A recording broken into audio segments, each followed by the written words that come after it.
নিউজন north ইষ্টৰ দৰ্শকসকলক বিপণী চোৱা এই মাত্ৰ গুৱাহাটী মহানগৰীৰ পৰা কিছু দূৰত সংঘটিত হোৱা এক ভয়ংকৰ অগ্নিকাণ্ডৰ খবৰ। গুৱাহাটী মহানগৰীৰ খানাপাৰাৰ পৰা কিছু নিৰগত অৱস্থিত 11 মাইলৰ NRL পেট্ৰল পাম্পৰ সন্মুখত ঘটিছে এই ভয়ংকৰ অগ্নিকাণ্ড। আপুনি চাওক আমাৰ এই ভিডিঅ' কেনেদৰে এই প্ৰচণ্ড অগ্নিকাণ্ডই ছানি ধৰিছে সমগ্ৰ অঞ্চল। ইতিমধ্যে আপোনালোকে লক্ষ্য কৰিছে আমাৰ এই নেশ্যনেল হাইৱে 27 নং ৰাষ্ট্ৰীয় ঘাইপথত যি এটা ডাঙৰ অঘটন হৈ গ'ল, দুৰ্ঘটনা।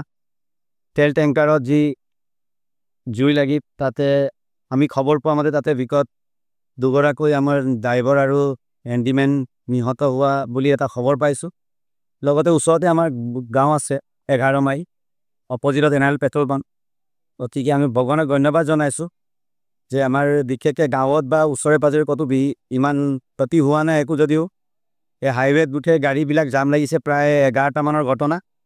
তো পুলিচ প্ৰশাসন লগতে ফায়াৰ ব্ৰিগেড মানুহখিনি আহিছে, আমাৰ বিষয়াসকল আছে, তেওঁলোকে লাগি আছে। গতিকে এটা ডাঙৰ ঘটনাৰ পৰা আমি বাচিছোঁ। ভগৱানক ধন্যবাদ জনাইছোঁ আজিৰ দিনটো। আৰু ইতিমধ্যে আপুনি দেখিছে গাড়ীবিলাক প্ৰায় আহি আছে, পুলিচৰ গাড়ী হওক বা উজুৰি নোহোৱা গাড়ীবিলাক তেওঁলোক আহিছে। চেষ্টা অব্যাহত আছে। খুব ডাঙৰ এটা জুই লাগিছে, তাতে নিহত হোৱা বুলি গম পাইছোঁ আৰু ৰাইজক কোনো ধৰণৰ ক্ষতি হোৱা নাই। গতিকে এইখিনি ধন্যবাদ।